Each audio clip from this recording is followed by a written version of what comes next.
During this program we're going to talk about quality control. But just before we do, I'd like to take a brief look at the areas that we specifically want to explore. And I'd like to mention that I'm really not going to be terribly interested in things like door handles falling off or interior trim coming loose or things like that, although I know they are areas which could be considered to be important because although they're trivial, they're annoying. Pardon me. Therefore, I am primarily concerned with those sort of mechanical quality control problems which are likely to cause difficulties in areas of safety or expense or substantial inconvenience by way of being very time consuming. Now another point which is very important, we're beginning by doing a road test, a full road test, on this current model Ford Falcon. I'll describe the car in some detail later on. That doesn't necessarily mean, and I'm only mentioning this because the implication is sometimes wrongly accepted by people, it doesn't necessarily mean that I believe that Australian cars have lower standards of overall quality control than cars from other countries. I think it's important to note right here and now that only one country at this very moment seems to have a consistently high standard of quality control in all terms of automobile engineering, and that's Japan. Maybe not in design, but we're not talking about design, so don't get confused about that. We're talking about assembly, we're talking about machining, we're talking about castings, we're talking about the things that actually go up to make the motor car itself.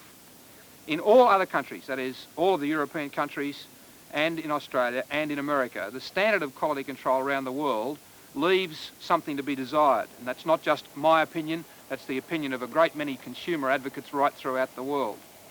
Okay, if we've established where we're going, let's begin by going there through a road test in a conventional Australian family car.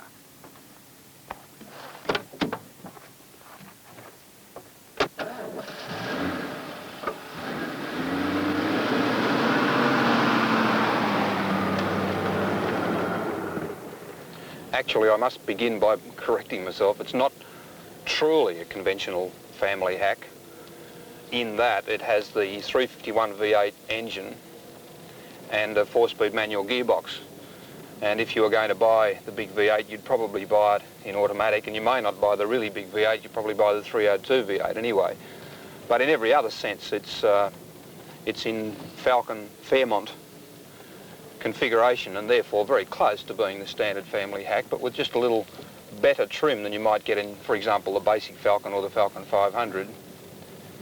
And that brings up a fairly interesting point right from the outset, because the very first thing about this car that I found very impressive indeed was a really incredibly effective cockpit layout, and I think it's worth taking a look at. So we'll stop for a second and do that.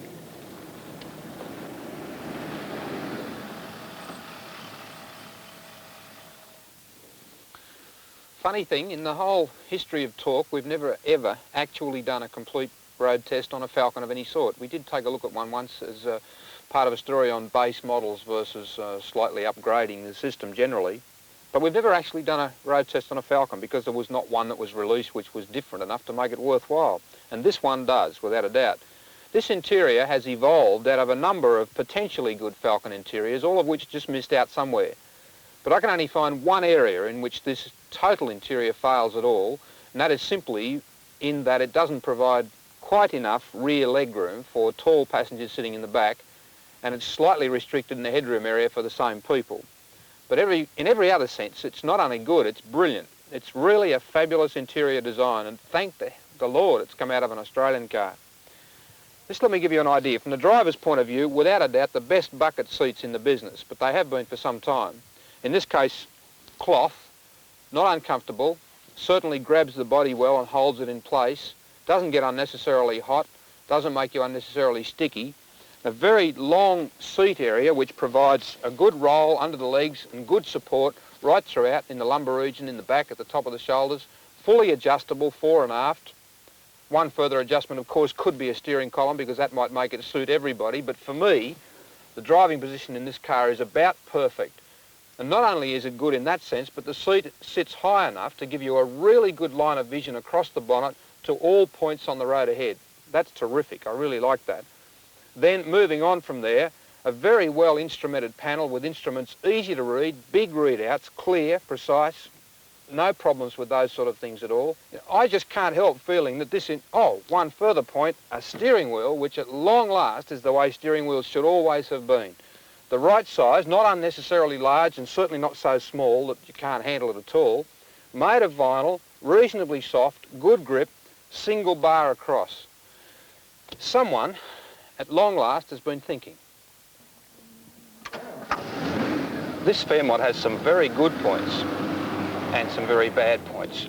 The first bad point is the power steering, which isn't bad just because it's power steering, but I do wish that somebody at Ford, GM and Chrysler would one day perhaps take a drive in a Jaguar XJ6 or 12, or maybe the 3.0S BMW or something like that, which also has power steering, but which has power steering which is not excessively boosted and which still provides some feel and some feedback for the driver. And this sort of power steering doesn't do that. And there's one other feature about it which is specifically disagreeable. And that is that it is so light that it is quite possible for people to tend to oversteer corners. Even when you get used to it, you pull on more lock than you really need, especially with the variable ratio feature. So that in itself I don't particularly like.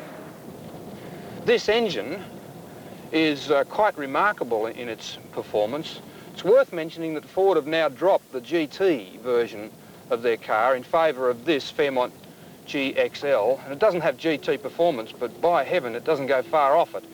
And this 351 cubic inch V8 gives more performance than anybody could ever need unless you were pulling a caravan 40 feet long or something ridiculous like that. It just isn't necessary, in my opinion, to have that sort of power, and although I can see reasons for V8s occasionally, the 302 would do the job just as adequately and probably a little more economically. I have to mention the brakes.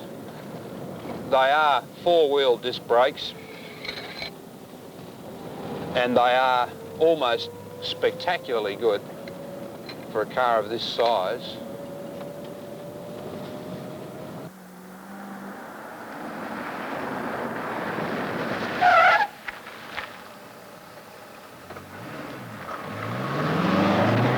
Really good brakes, really good brakes. That's what it's all about. Now the thing is, of course, I'm not saying for a moment that all Falcons have got four-wheel disc brakes. They haven't.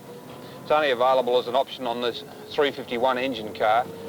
It's rapidly becoming time for Ford to put it on all their cars because they are so good, and their cars deserve good brakes. In fact, not only deserve them, for heaven's sake, they just must have them. It's as simple as that.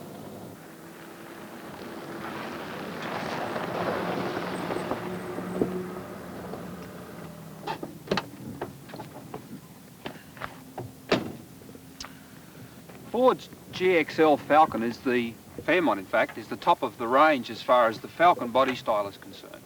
Beyond that, you go to Fairlanes and LTDs and things. It sells at around about $8,500, and in fact, it's very nearly a truly good car, which is a nice thing to be able to say about something that comes out of Australia. And at $8,500, considering the appointments, it's really pretty good value as well. One other disadvantage, apart from the ones we've already mentioned, is the fact that with this engine, on test, we managed to achieve only 10 miles to the gallon. Now, okay, that's unrealistic. It's very new. We drove it harder than most people would drive it, and therefore I guess it's probably fair to say that we might be able to expect 15 or 16 or thereabouts. It's not a lot, not by any standards, and it probably, in today's economic climate, isn't enough for most people. So it's worth considering if you're going to buy one. You'll need to have a fairly big pay packet just to feed it.